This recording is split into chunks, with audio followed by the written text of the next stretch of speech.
This channel does not promote any violence, harmful, or illegal activities. All content provided by this channel is meant for an educational purpose only.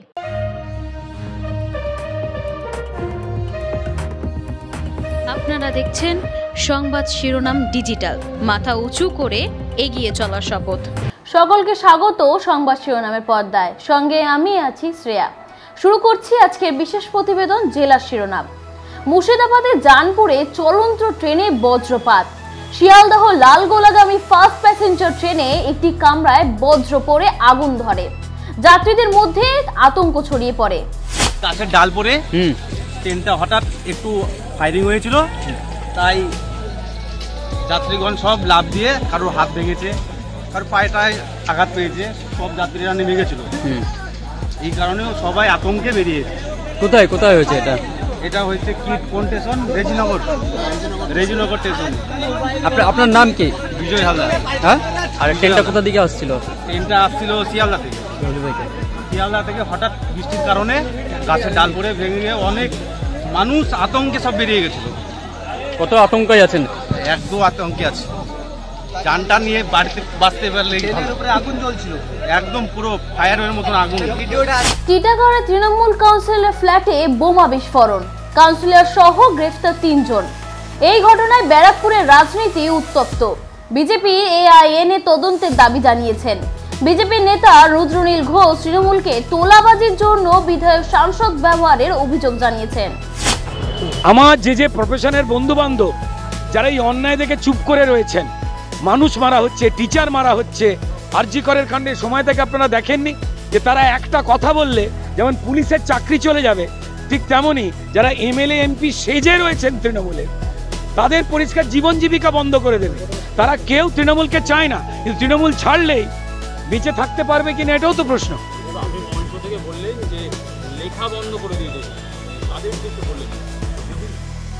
মানে তো সবারই পশ্চিমবঙ্গে ক্রাইমটা promote করা কাজ হচ্ছে তো তৃণমূলে, এবং সেটাকে সরকারিভাবে পুলিশকে দিয়ে প্রমোশন চলছে। সাধারণ মানুষ ফেসবুকে বলতে পারে না, সোশ্যাল মিডিয়ায় আমি ভালো নেই। আপনাদের সাংবাদিক এবং সাধারণ মানুষকেও বিজেপির কথা ছেড়ে দিন, বিজেপির কার্যকর্তাদের খুন করে বলা হয় অস্বাভাবিক মৃত্যু, এই পুলিশ। তবে এই পুলিশকে তো ছেড়ে দেবে না মানুষ। তারা তো দেখতে পাচ্ছে তাদের বাচ্চাদের যে ভুয়ো শিক্ষকেরা পড়াতো, তাদের এই পুলিশ অ্যারেস্ট করেনি, আর যারা যোগ্য শিক্ষক তাদের মেরে মাথা ফাটিয়ে দিচ্ছে। তাদের চাকরি মমতা বন্দ্যোপাধ্যায় লোকেরা চুরি করেছে সেই নিয়ে কথা বলছে বলে জনবিক্ষোভ হতে বাধ্য। আমি যারা তৃণমূলের সঙ্গে জড়িয়ে, আমার প্রফেশনের বা যে কোনো জায়গারই ভদ্রলোক অন্তত যারা কিছুটা, যারা ডিরেক্টলি চুরি করবার জন্য রাত্রিবেলা গামছা পরে বেরোয় না তৃণমূলের অন্যান্য এমপি কাউন্সিলর এমএলএদের মতো, তাদের বলবো যে এখান থেকে সরে যান, এখান থেকে সরে আসুন। কেন মানুষের ঘৃণার পাত্র হচ্ছেন? বীরভূমের বারুইপাড়া থানায় ইকড়া ডাঙ্গায় ফুটন্ত জলে পড়ে 4 বছরের শিশু রাজেন হেমব্রমের মৃত্যু হয়েছে। গত বুধবার খেলতে গিয়ে ভাতের গরম জলে পড়ে অগ্নিদগ্ধ হয়েছে সে। প্রথমে বোলপুর ও পরে বর্ধমান মেডিকেল কলেজে হাসপাতালে চিকিৎসাধীন ছিলেন তিনি। আজ তার মৃত্যু হয়। ময়নাতদন্তের পর পুলিশ দেহ পরিবারের হাতে তুলে দিয়েছে। কি নাম ওর? রাজেন হেমব্রম। বাড়ি কোথায়? ইকড়া। ইকড়া? হ্যাঁ। ইকড়াডাঙ্গা থানা? পাড়ুই। পাড়ুই। কি হয়েছিল? গরম জলে পড়ে গেছে, খাদ্য মরা কাজ করছিল, ভাত রান্না করছিল, গরম জল ধরছিল। কবে সেটা? বুধবার দিন। তারপরে কোথায় নিয়ে গেলে? হাসপাতালে। এইখানে এনেছিলে? বোলপুর। বোলপুর প্রথম নিয়ে গেছিলে? হ্যাঁ। তারপরে এখানে নিয়ে এসছি। কখন মারা গেল? সকালে। কত বয়স? 4 বছর। 4 বছর বয়স। রাজেন হেমব্রম। হ্যাঁ। খেলতে খেলতে পড়ে গেছে নাকি? খেলতে খেলতে কি পড়ে গেছিল? ময়ূরেশ্বরে 80 লিটার চোরাই মদসহ একজনকে আটক করেছে পুলিশ। গোপন সূত্রে খবর পেয়ে টোটো থেকে মদ উদ্ধার করলো তারা। জলপাইগুড়ি টাউন স্টেশনে পুরনো শিরিষ গাছে 24 ঘন্টা ধরে আগুন জ্বলছিল। দার্জিলিং মেল 2 নম্বরে তখন প্ল্যাটফর্মে আসছিল। রেলপথ এবং যান চলাচল এখন বন্ধ রেখেছে। আতঙ্ক ছড়িয়েছে এলাকায়। দমকল কি ছিল? দমকল ছিল, আসছিল, সকালে আসছে, এক ট্যাঙ্কি চলে গেছে শেষ করে। হ্যাঁ, মানে আজকে কি রাস্তা আবার কি বন্ধ করে দিয়ে? রাস্তা এখন বন্ধ করা হয়। ট্রেনও তো অন্য লাইনে? ট্রেন অন্য লাইনে গেছে, কেন এখানে পরিস্থিতি ভালো না। তো পরিস্থিতি কি আছে? আগুন লাগিয়ে আছে, এখন অবধি কমতেছে না। আপনারা কি আতঙ্কে আছেন এই যে আশেপাশে যারা থাকে? সবার তো অল্প অল্প ভয় থাকবে, ভয় তো থাকার দরকার, কিন্তু আগুন লাগছে না, ওইদিকে কারেন্টের তার আছে, এদিকে রেল লাইনে আছে, ইলেকট্রিকের তার আছে। এই কারেন্টের রেল লাইনের যে তার কি কারেন্ট দিয়ে আছে এখন নাকি বন্ধ করছে? না, ওটা বন্ধ করছে মনে হয়, বন্ধ করে দ্বিতীয় লাইনে গাড়ি চলছে, দ্বিতীয় লাইনে চলছে। বসিরহাটে ভুয়ো ডাক্তার ইন্দ্রনীল বোস গ্রেফতার। আসল ডাক্তারের নাম ও রেজিস্ট্রেশন নম্বর ব্যবহার করে সে ডাক্তারি করছিল। পুলিশ অ্যাকচুয়ালি ওনারা গতকালকে আমাকে ফোন করে নাম লেখানোর জন্য বলেছিলেন ডক্টরের। তো আমি বললাম ঠিক আছে, আমাদের তো এরকম ফোন করে নাম লেখানোর জন্য বলেন। আর আমার সাথে যখন কথাবার্তা হয় তখন উনি বলেন আমি পিজি হসপিটালে ডিউটি করি। তো পিজি হসপিটালে যখন ডিউটি করেন এই অবস্থাতে আমরা রেজিস্ট্রেশন নাম্বার চাইলাম, উনি বললেন বসিরহাটে হ্যাঁ বসতে পারি, সপ্তাহে একদিন যেতে পারি। তখন আমরা বললাম তাহলে রেজিস্ট্রেশন নাম্বার দেবেন। এবার সঙ্গে সঙ্গে রেজিস্ট্রেশন নাম্বারটা আমরা সার্চ করি, যে অ্যাপসগুলো রয়েছে অ্যাপসের মাধ্যমে সার্চ করি। সার্চ করে দেখতে পাই যে ওনার নামের সাথে ডিগ্রির সাথে সব ঠিকঠাক আছে, কিন্তু এখন জানতে পারছি যে একই নামে দ্বিতীয় ব্যক্তি রয়েছে। এবার এটা তো আমাদের দ্বারা সম্ভব না জানা। আমরা যেভাবে উনি বলেছেন সেইভাবে রেজিস্ট্রেশন নাম্বার দেখে আমরা প্যাড তৈরি করেছি এবং পোস্টার তৈরি করেছি, করে পেশেন্টও আমাদের হচ্ছে টুকটাক, এবং পেশেন্টের রেসপন্সও মোটামুটি খারাপ না যে সমস্ত পেশেন্টগুলো আসে। কিন্তু ভেতরে এই ব্যাপারগুলো আমরা কিভাবে জানবো? আমরাই তো একটা মানে পুরো ব্যাপারটা আমাদের মিসম্যাচ মতো মনে হচ্ছে। আমরা বুঝতেই পারলাম না যে এটা কী করে সম্ভব হয়। আমাদের কিছু বলেননি, আমাদের বললেন যে আপনারা বসিয়েছেন এখানে, আপনাদের নাম্বারটা একটু দেবেন, তো আপনাদের নাম্বারটাও থাকবে। হ্যাঁ, এবার আমি মার্কেটিংটাও করি, হ্যাঁ, তো এই জন্য আমি এখানে আসি। মার্কেটিং করলে তো একটা পেশেন্ট যেখানে থাকে সেখানে মার্কেটিং করে পেশেন্ট আনতে হয়, একটা সিস্টেম। তো সেই সুবাদে আমাদের নাম্বার ওনারা নিয়ে গেছেন। তাই কখন হ্যাঁ নিশ্চয়ই, উনি যদি প্রকৃত অর্থে ভুয়ো ডাক্তার হন, আমরা সর্বান্তকরণে চাইব যে আমাদের ভারতীয় দণ্ডবিধির যে ধারা রয়েছে সেই ধারা অনুযায়ী ওনার সঠিক শাস্তি হোক আমরা চাই। কারণ আমরাও তো ভুল পথে যাচ্ছিলাম ওনার সঙ্গে থেকে, জানি না ফিউচার কী হতো। আমরা রেজিস্ট্রেশন দেখছি, এর বাইরে তো আমরা কিছু জানি না যে আর কি দেখতে হয়। এবার বাকিটা প্রশাসন বুঝবে। আমরা প্রশাসনের কাছে একটাই কাম্য আমাদের থাকবে যে এরকম ভুয়ো ডাক্তার যেখানে যত আছে, আশা করি আমাদের মতো এরকম বিপদগ্রস্ত যেন কেউ না হয়। এটা হচ্ছে ডক্টর ইন্দ্রনীল বোস।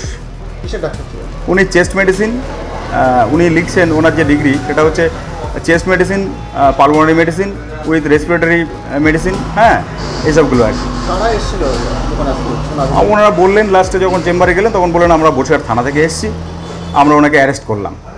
তখন আমরা কেন স্যার অ্যারেস্ট করলেন? তখন বললেন যে উনি একজন ভুয়ো ডক্টর। তা বললাম স্যার দেখুন, আমরা তো এখানে বসিয়েছি, আমরা যখন ওনাকে যোগাযোগ করি, যোগাযোগ হয় আমাদের সাথে, তখন উনি আমাদের যে রেজিস্ট্রেশন নাম্বারটা দেন ওনার নামের সাথে রেজিস্ট্রেশনের সাথে সব কিছু ঠিকঠাক আমরা মিল পেয়েছি। বীরভূমে কৃষি জমি দখল করে অবৈধভাবে পাথর খনন হচ্ছিল। অভিযোগ উঠেছে রবিন সেরেনের বিরুদ্ধে। এখন প্রশাসন তদন্ত চালু করেছে। জায়গাটা আর কি আমার বাবা হরিদাস টুডু, যিনি এখানে প্রয়াত হয়ে গেছেন।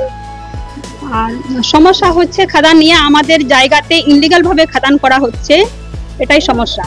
অথচ আমরা ওই খাদান থেকে 1 পয়সা কিছু পাই না। আপনাদের জায়গাতেই করেছি? আমাদের জায়গাতেই করেছি। কতটা আছে পরিমাণ? জায়গাটা আছে 8 বিঘের উপরে। আপনার বাবারই? হ্যাঁ, मतलब বাবারা 7 ভাই আর কি। কারা করছে এবং আপনাদের না জানিয়ে, প্রশাসনকে না জানিয়ে কারা করছে? যাদের যাদের নাম উল্লেখ আছে আমি তাদের নাম বলছি।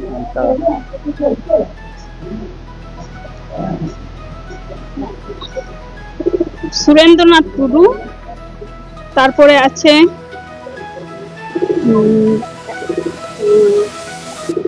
শেখ সরতাজ মোল্লা, তারপরে আছে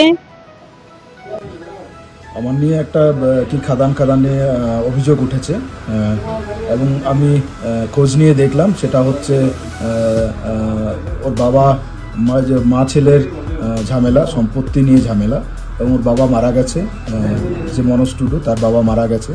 সে বাবা মারা যাওয়ার পর থেকে নিজেদের মধ্যে সম্পত্তি নিয়ে ঝামেলা হচ্ছে। সেই ঝামেলার মধ্যে আমাকে জড়ানোর একটা চেষ্টা চলছে বা জড়াচ্ছে, এবং এই জড়ালে আমি এখন বাইরে আছি, ফিরেই আইনতভাবে ব্যবস্থা নিতে বাধ্য হব। এই ব্যাপারে আমাদের কাছে যেটুকু খবর আছে, যাদের সঙ্গে তারা তিনি খাদান করছেন তারা ওর নিজের ছেলেই কিন্তু অন্য পার্টনারকে নিয়ে সেখানে খাদানে কাজ করছেন বা পাথরের ব্যবসা করছেন। তবে ইতিমধ্যে জেলা প্রশাসনের নজরে এসেছে, প্রশাসন নিশ্চয়ই তদন্ত শুরু করেছে। যদি কোনো অভিযোগ থেকে থাকে তার বিচার ব্যবস্থা নিশ্চয়ই হবে। কার এটা ব্যক্তিগত ব্যাপার, কার কি নাম কে করে দিল না করে দিল সেটা তদন্ত শুরু হয়েছে, তদন্ত করেই তো আসল জিনিস বেরিয়ে আসবে। রবিনও তো বলেছে যে না আমি এর মধ্যে যুক্ত নই, এবং বাকি যারা পার্টনার আছে তারাও বলেছে না আপনি যুক্ত নন। না সেটা তো আপনারা বলছেন বেআইনি খাদান, সেটা প্রশাসন বলবে। কাগজপত্র দেখে প্রশাসন যা ব্যবস্থা নেবেন নিশ্চয়ই নেবে। আপনিও তো অভিযোগ করেছেন রাজ্যের মুখ্যমন্ত্রীর কাছে এবং বিভিন্ন জায়গায় বেআইনি খাদান। না তার ছেলেই তো করছেন, কার বিরুদ্ধে বেআইনি কথাটা বলছেন? তার ছেলেই শুধু তার সঙ্গে যুক্ত আছে। ইএম বাইপাসে ভোরের ভেজা রাস্তায় দুধের গাড়ি উল্টে দুর্ঘটনা। রেলিং এ রাস্তায় ধাক্কা খেয়েছে তিনি। চালক এখনো অক্ষত রয়েছে এবং পরে পুলিশ গাড়িটিকে সরিয়ে যান চলাচল স্বাভাবিক করে। আমি তো এই যে 5:15 দেখেছি। কিভাবে হয়েছে? আরে ওইখানে ব্যারিকেড ছিল না, কাল রাত্রে লরিতে মেরেছিল, সেই ব্যারিকেড পড়েছিল, ছেলেটা ঘুমিয়ে পড়েছিল যা বললো, তারপরে ব্যারিকেডের উঠেছে ব্যাস পারে। এই গাড়িটি কোনো ইনজুরি হয়েছে? না না কিছু, সামান্য একটু পায়ে লেগেছে, চলে গেল মালিকের বাড়ি। আচ্ছা, ও চলে গেছে, গাড়ি রেখে চলে গেছে। কিসের গাড়ি? এটা তো ভ্যান, মাল লোড আছে। কিসের গাড়ি হচ্ছে? মাল লোড করে, ছোট হাতি, কিসের গাড়ি বলতে পারবো না। আপনি এখানেই থাকেন? হ্যাঁ, আমার তো বাড়ি। আপনার নাম? আমার নাম সমর ঘোষ। আমি ঘুমাচ্ছিলাম, ঘুম ভেঙে গেল, রাত্রে ডিউটি করে এত আওয়াজ, বিকট আওয়াজ, তারপরে গাড়ি পাল্টে গেল। আসন্ন বলিউড ছবি মা এর প্রচারে কলকাতায় এসেছেন বলিউড অভিনেত্রী কাজল। আগামীকাল তিনি দক্ষিণেশ্বর মন্দিরে পুজো দেবেন বলেই জানা গেছে। রামপুরহাটে ফাঁকা বাড়িতে জানালা ভেঙে দুঃসাহসী চুরি। মুন্না খানে জটাধারী তলার বাড়িতে এই ঘটনা ঘটে। কত টাকার জিনিস চুরি হয়েছে তা এখনো পর্যন্ত জানা যায়নি। পুলিশ তদন্ত চালু করেছে। দেখলাম সকালবেলায় উঠে দেখছি যে এমনি জানলা থেকে সব ভাঙাচোরা অবস্থায় হয়ে আছে, পুরো একদম মানে রড ফট ভরে ওগুলো চুরি চামারি করেছে টোটালটাই। বাড়ির লোক বিয়েতে গেছে, বাইরে গেছে। আমাদেরকে একটু ইনফর্ম যদি আগে থাকতো যে থাকে না বা এরকম, তাহলে আমরা প্রশাসনকে জানাতাম। তো যাই হোক, ওটা হয়ে গেছে। আর সকালে সঙ্গে সঙ্গে আমি জেনে ইনফর্ম করেছি প্রশাসনকে, থানাতে কাউন্সিলরকেও জানালাম। কাউন্সিলর আমি দুজনে মিলে ইনফর্ম করলাম, করে পুলিশ এলেন, তদন্ত করে গেলেন। বাড়ির লোক আসলে আমাদেরকে ডাকবেন। বাড়ির লোককে খবর দেওয়া হয়েছে? বাড়ির লোককে খবর দেওয়া হয়েছে, ওরা হাওড়ায় গেছে বিয়েতে, আসছে। কি মনে হচ্ছে কারা করেছে এগুলো? চুরি চামারি করেছে, দেখেছে ওরা নাই, চোরদের কাজ কি, এদিক ওদিক করে চুরি করেছে। আর বাড়িতে তো না থাকার সুযোগেই চুরি করেছে, এটা মনে হচ্ছে কি? হ্যাঁ ওই রকমই, না থাকার কারণ হচ্ছে যে বাড়িতে তো সবাই থাকে, ওরা গেছে। এবার ওই সাইডটা একটু নিরিবিলি টাইপের, কালকে জল টল পড়েছে, পড়া অবস্থাতে কালকে সবাই নিজের নিজের বাড়িতে আছে। পাশের বাড়িটাতেও কেউ লোক নেই, হ্যাঁ পুরো বিল্ডিংটাই ফাঁকা। ওটা থাকলেও অবশ্য জানতে পারতো, কিন্তু কেউ জানতে পারেনি। কেমন কী চুরি হয়েছে এখনও কিছু জানা যায়নি, দেখা যায়নি। বাইরে থেকে স্যাররা এখন জানলাটা সিল করেছে, এখন ওদের বাড়ির লোক আসবে। স্যার বললো আমাদের ইনফর্ম, আমরা আসবো তারপরে ঢুকবে, হ্যাঁ এরকম বলেছে। ওনাদেরকে জানানো হয়েছে, ওনারা আসছে এখন। বাচ্চা ছেলে। আর ঘনবসতির মধ্যে রাতের অন্ধকারে চুরি হয়েছে, কতটা আতঙ্কের মধ্যে আছে? আতঙ্ক তো আছেই। এবার আতঙ্ক তো আছেই, এটা তো মানে এটা বহুদিন পর আছে আতঙ্ক। এবার ব্যাপার হচ্ছে যে এটা তো হঠাৎ করে আর প্রথম হচ্ছে না, হয়েই যাচ্ছে এরকম মোটামুটি মধ্যে মাঝে। তো পুলিশ এর আগেও একবার ভালো স্টেপ নিয়েছিল, সবকে বন্ধ হয়ে গেছিলো প্রায় 2-3 বছর ধরে। আবার একটু পুলিশ যদি একটু প্রশাসনকে আমরা একটু বলবো যে আপনারা যারা আছে তাদেরকে চুরি চামারিগুলোকে একটু যদি ধরুন তাহলে খুব ভালো হবে, ধরে একবার জানুন। কারণ যেভাবে হয়েছে এটা পেশাদার চোর ছাড়া হয় না। আরামবাগে 19 নম্বর ওয়ার্ডে বিবেকানন্দ পল্লীতে দিলীপ মাইতির বাড়িতে ইডির তল্লাশি। এলএফএস ব্রোকিং নামে একটি ভুয়ো শেয়ার ট্রেডিং কোম্পানি চালানোর অভিযোগে তাকে গ্রেফতার করা হয়েছে। সকাল 6:30 থেকে 7টা নাগাদ ইডি দল কেন্দ্রীয় বাহিনীর সাহায্যে পুরো এলাকা ঘিরে ফেলে এবং তল্লাশি শুরু করে। দেখছি যে এখানে দিলীপ মাইতি থাকতেন বিবেকানন্দ পল্লী আমাদের, তা উনি এখন ওনার এখন মানে বাইরের পুলিশ এসেছে, ইডি এসছে, ইডি হানা দিয়েছে, মানে কেন্দ্রীয় বাহিনী এসে পুরো ঘর পুলিশে ভর্তি, চারদিকে গলিগালে করে দিয়েছে। বিবেকানন্দ পল্লী এখন যে পুলিশে ভর্তি হয়ে গেছে, চারদিকে আনা দিচ্ছে। আচ্ছা, এই দিলীপ মাইতি কি করতেন? ও হচ্ছে বিহার হচ্ছে মল কমিউনিটির হচ্ছে, ও হচ্ছে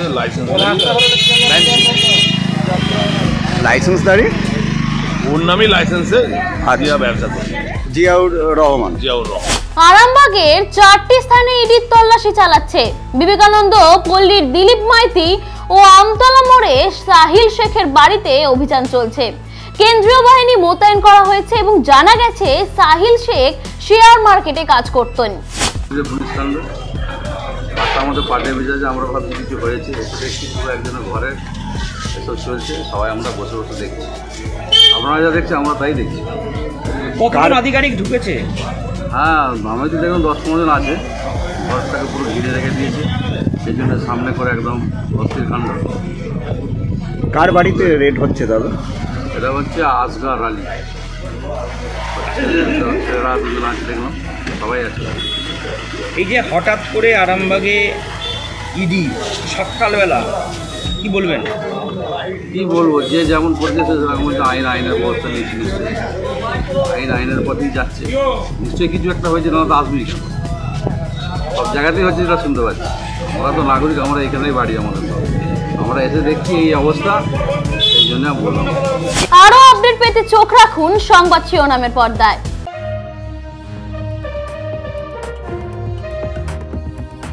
আপনারা দেখছেন সংবাদ শিরোনাম ডিজিটাল, মাথা উঁচু করে এগিয়ে চলার শপথ।